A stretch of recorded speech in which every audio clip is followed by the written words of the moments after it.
அன்பு நண்பர்களே, டோராபீம் சேனல் சார்பாக கொத்தமல்லி சட்னி செய்வது எப்படி என்பதை பார்க்கவிருக்கிறோம்.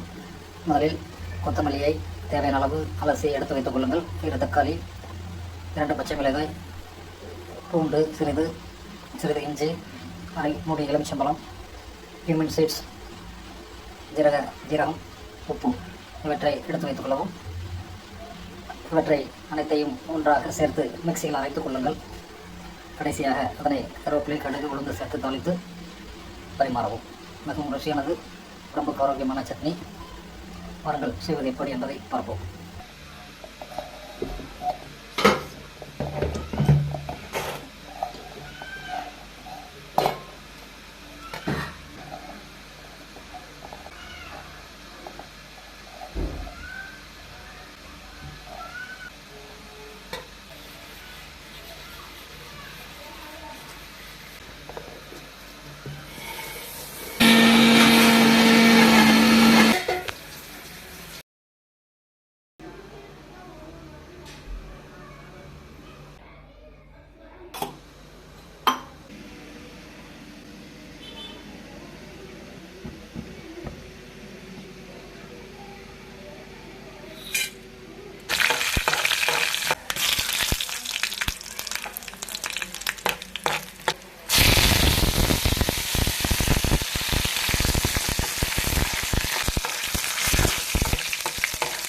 அடுத்து தேங்காய் சட்னி.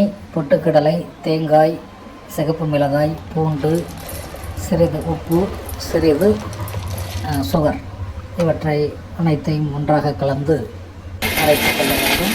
பிறகு தாளித்த பொருட்களை கலந்து இந்த சட்னியை பயன்படுத்திக் கொள்ளலாம். மிகவும் ருசியாக இருக்கும். இட்லியுடன் சுவையான ஆரோக்கியமான கொத்தமல்லி சட்னி, தேங்காய் சட்னி.